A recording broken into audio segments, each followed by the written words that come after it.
Good morning, everyone.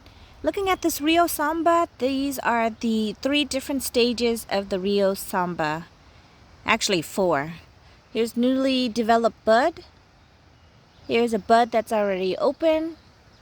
Here is one that's in its perfect prime opening stage. And then this one is on its way out.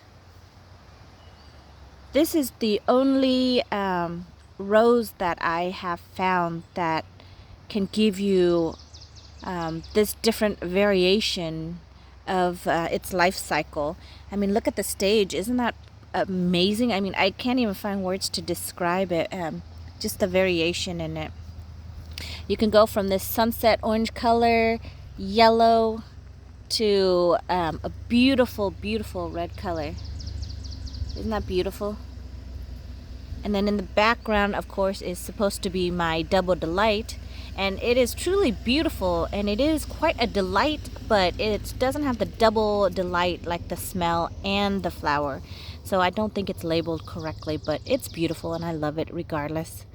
But yes, these are the stages of a Rio Samba. Okay, I got people coming, so I gotta go. Gotta dip out. Have a blessed day, everybody. I'll see you in the next video. Bye.